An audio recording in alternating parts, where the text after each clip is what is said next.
अस्सलाम वालेकुम दोस्तों। तो जिस तरह से आपको अंदाज़ा हो गया होगा कि आज हमारा क्या सीन है, तो इसके लिए हमने अपने 4 से 5 दोस्तों ने मिलकर प्रोग्राम बनाया कि आज चाइना के किसी गांव में जाते हैं और वहां पे हम बोटिंग करते हैं। तो इसके लिए हमने 5 से 6 दोस्तों ने मिलकर प्रोग्राम बनाया कि क्या किया जाए और किस तरह से क्या क्या अरेंज करके जाना चाहिए और साथ साथ क्या लेके जाना चाहिए।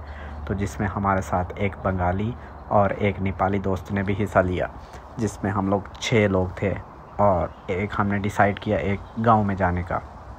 ये गांव हमारी रिहाइश से कोई तकरीबन 1.5 घंटे की मुसाफत पे था। हमने पहले मेट्रो लाइन ली और उसके बाद स्टेशन से उतर के तो तकरीबन 3 किलोमीटर की वाक थी। जैसे जैसे हम गांव में दाखिल होते गए तो हमें मुख्तलिफ़ लोग काम करते हुए नज़र आए, जिसमें कोई बंदा फसलों को पानी दे रहा था, तो कोई बंदा सामान लेके बाज़ार की तरफ जा रहा था, तो कोई बंदा जिसमें कबाड़ बेचने जा रहा था। गांव में दाखिल होते ही बहुत ही खूबसूरत नज़ारे हमें देखने को मिले। पहली बात तो ये है कि इस गांव में दरमियान में नदियां बहती हैं। एक करीब ही एक बड़ा दरिया है जिसका पानी गांव के मुख्तलिफ़ हिस्सों में आता है और लोग उस पानी को इस्तेमाल करके मुख्तलिफ़ तरीक़ों से इस्तेमाल करते हैं और अपनी फसलों वगैरह को पानी देते हैं। तो इस गांव में एक और बात ये मुझे जिस चीज़ ने मुतासिर किया कि इस गांव में हर घर तकरीबन ही 2 मंजिला घर था। तो हम झील के किनारे गुज़रते गुज़रते करीब ही एक पार्क में पहुँचे, जो कि बहुत ही ज़्यादा खूबसूरती से बनाया गया था।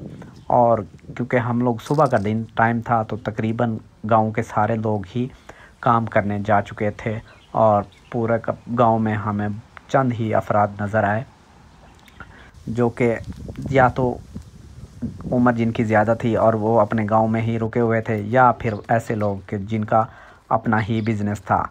तो हम एक गांव में जिस गांव में होटल बुक कराया, तो हम सुबह सुबह ही उस होटल में पहुंच गए। तो इस होटल की मालकन एक बहुत ही ज़्यादा बूढ़ी औरत थी, जो कि उस टाइम अभी तक मौजूद नहीं थी। तो हमने उसका थोड़ा सा इंतज़ार किया, लेकिन वो अभी तक नहीं आई। तो फिर हमने फ़ैसला ये किया कि शाम को जब आएंगे तो तभी उससे मुलाकात होगी। हमने अपना सामान रखा, थोड़ी देर झील के किनारे, झील नहीं कह सकते, नदी कह सकते हैं कि नदी के किनारे हमने थोड़ा सा आराम किया। आराम करने के बाद हम वहाँ से अपने सफ़र का आगाज़ किया। तो सबसे पहले हम लोग का प्रोग्राम बनाया कि पहले चल के गाँव में देखते हैं कि किस तरह से चीज़ें हैं, और उसके बाद ही हम लोग आगे कश्ती की सैर करेंगे। तो कश्ती की सैर करने के लिए हमें अपनी एक कश्ती जो कि किराए पे लेनी थी, तो वो हमने डिसाइड किया कि सबसे पहले वो कश्ती लेंगे और उसके साथ ही हम लोग फिर कश्ती पे बैठ के तो झील की सैर करेंगे। तो रास्ते में देखा हमने कि लोगों ने मुख्तलिफ़ किस्म की सब्ज़ियाँ उगाई हुई थी और एक जगह पे काम हो रहा था। तो मैंने वहाँ के एक बंदे को मैंने कहा कि मैंने भी ये करेंट ट्राई करनी है। तो उसने बहुत ही खुशी से मुझे कहा कि तुम ट्राई कर लो, इसमें कोई मसला नहीं है। तो मैंने ये ज़िंदगी में पहली बार ही ट्राई की। तो वो बंदा अच्छा ही था। तो उसके बाद उसने हमारे साथ तस्वीरें वगैरह ली और इस तरह हम लोग आगे सफ़र पे रवाना हो गए। तो सबसे पहले जब हम देखा तो एक बूढ़ी औरत, जिसका अपना एक छोटा सा फार्म कह लें या एक घर था, जिसमें उसने ना बहुत ज़्यादा चीज़ें पाली हुई थी, जिसमें खरगोश और मुख्तलिफ़ किस्म के और छोटे परिंदे और जानवर रखे हुए थे। वो देखने के बाद हम लोग झील की तरफ रवाना हो गए। झील पहुंचने से पहले हम लोग मुख्तलिफ़ किस्म की पगडंडियों से गुज़रते हुए तो चलते गए। तो हमें और तो किसी चीज़ का डर नहीं था, सिर्फ थोड़ा सा डर ये था कि ये ना हो कि कोई ऐसा कीड़ा या कोई सांप वगैरह ना निकल आए। लेकिन हमारी खुशकिस्मती ये थी कि हमें ऐसा कुछ भी फील नहीं हुआ। तो लेकिन ये है कि हमारा जो नेपाली दोस्त था, उसको इस चीज़ के बारे में काफ़ी ज़्यादा इल्म था कि कौन सा दरख्त किस काम के लिए आता है या कौन सी जड़ी बूटी किस काम के लिए आती है। तो हमने गंदम के पौधे भी हमने देखे और आहिस्ता आहिस्ता हम लोग झील के पास पहुंच गए। तो झील बहुत ही ज़्यादा बड़े पैमाने पे मौजूद थी। तो करीब लोग तो डिफरेंट किस्म की स्पीड बोट पे चला रहे थे। लेकिन हमारा प्लान स्पीड बोट का नहीं था, बल्कि हमारा प्लान था कि हम छोटी कश्ती पे बैठ के तो इंजॉय करेंगे, क्योंकि शाम थोड़ी देर के बाद शाम होने वाली थी। तो हमने सूर्य डूबने का मंज़र देखना था और साथ ही पानी के अंदर बैठ के, कश्ती के ऊपर बैठ के नज़ारे का इंजॉय करना था। कुछ तस्वीर लेनी थी और कुछ गाना और मोबाइल पे मौसीकी सुननी थी। तो जी चलिए आपको भी दिखाते हैं कि हमने कैसे इंजॉय किया।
कोयल बर्ड, कोयल बर्ड।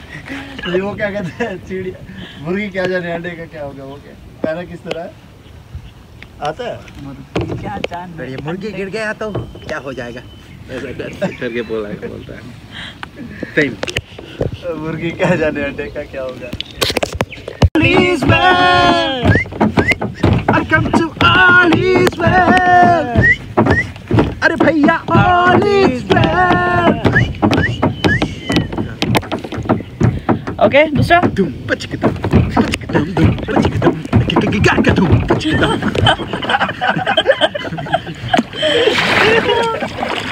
ये अपने कंट्रोल में है भाई, इनको जिधर घुमाना है बताओ।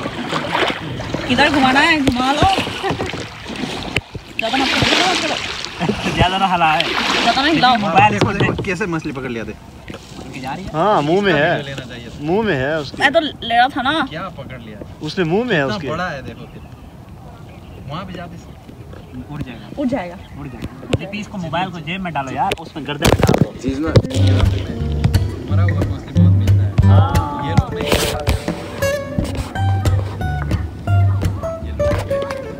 पता चल गया यार। इतना बड़ा है। तो कश्ती की सैर करने के बाद हम लोगों ने वापसी की राह ली और ये गांव सारा ही पानी के अंदर बना हुआ। तो हम कश्ती पे बैठ के ही वापस होटल में पहुंचे।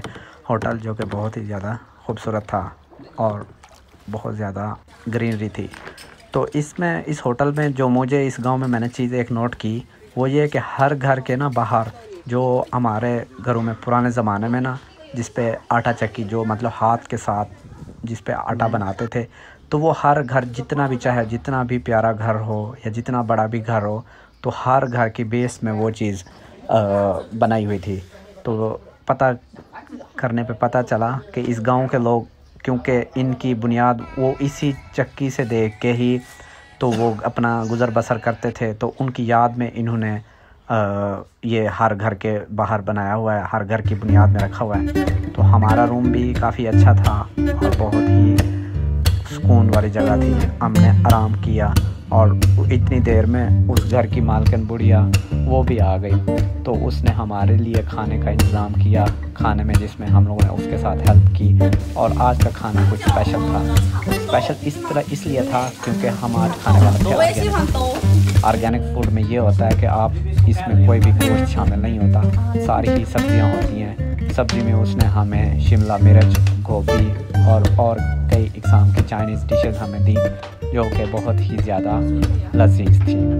और उसके बाद अगले दिन हम फिर हमारा प्लान था कि गांव की मार्केट में जाते हैं और वहाँ पे हम लोग खाना खाते हैं। तो गांव के निकलने के बाद फिर हमने देखा बहुत ही खूबसूरत नज़ारे थे, बहुत ज़्यादा झील के किनारे बहुत ज़्यादा फूल और मुख्तलिफ़ इक़साम के पौधे वगैरह लगाए गए थे और छोटे छोटे रास्ते बनाए हुए थे जो कि बहुत ही ज़्यादा खूबसूरत थे।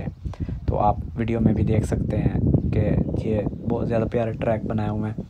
तो इसमें गांव में आप ये है कि आप सुबह के टाइम भी आके वॉक वगैरह कर सकते हैं, ताज़ा और ठंडी हवा का इंजॉय कर सकते हैं। और यहाँ पे उन्होंने मुख्तलिफ़ जगहों पे ना मुख्तलिफ़ किस्म के स्टॉल वगैरह लगाए हुए हैं कि जिस पे आप बारबेक्यू वगैरह का इंतज़ाम कर सकते हैं। खैर हमारा तो कोई इस तरह का इरादा नहीं था बारबेक्यू का, तो हम लोग क्योंकि होटल में रह रहे थे तो ये है कि हमने नेक्स्ट टाइम प्लान किया कि नेक्स्ट टाइम हम बारबेक्यू के लिए इधर आ सकते हैं। तो उसके साथ ही रास्ते में जाते जाते काफ़ी लोग कश्ती वगैरह चला रहे थे जिसकी हम पिछले दिन ऑलरेडी चला चुके थे। तो गांव का रास्ता सड़कें पक्की ज़रूर थी लेकिन ये है कि थोड़ी बहुत टूटी फूटी थी। हाँ ये है कि अच्छी थी। तो गांव के सड़क के किनारे फिर भी वही झील, और झील बहुत ही खूबसूरत थी और बहुत ही ज़्यादा खूबसूरत किस्म के नज़ारे थे जो कि आप लोग देख सकते हैं। तकरीबन 10 से 15 मिनट की वॉक के बाद हम लोग एक छोटे से कस्बे में पहुँचे कि जहाँ पे मार्केट वगैरह थी और वहाँ पे इतना ज़्यादा रश नहीं था लेकिन ये है कि ठीक था। और कुछ ही देर के बाद हमने एक हलाल शॉप ढूंढ ली जिसमें हम लोग का खाने का प्रोग्राम बनाया। खाना हमने जो खाया वो ये था कि चिकन और उसके साथ ही आलू थे और हमने उसके साथ नान ऑर्डर किए जो कि बहुत ही ज़्यादा लजीज थे। और खाना खाने के बाद हमने फिर वापसी की राह ली क्योंकि हमने दोबारा अपने होटल में जाना था और वहाँ से फिर हम अपनी वापसी यूनिवर्सिटी की तरफ। तो फिर हम उसी तरह खूबसूरत नज़ारों से गुज़रते हुए जो कि बहुत ही ज़्यादा खूबसूरत थी और हमेशा याद रहने वाले थी नज़ारे, वहाँ से गुज़रते हुए हमने कुछ तस्वीरें वगैरह लीं और इस तरह से वापसी की राह ली।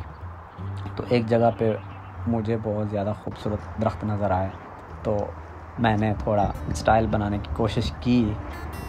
खैर मैं स्टाइल तो नहीं बना सका लेकिन ये है कि कुछ यादें रह जाती हैं और वो भी इन्हीं यादों में एक याद है। तो इसके साथ ही सबको खुदा हाफ़िज़ और ज़रूर हमारा चैनल सब्सक्राइब कीजिएगा। अल्लाह हाफ़िज़।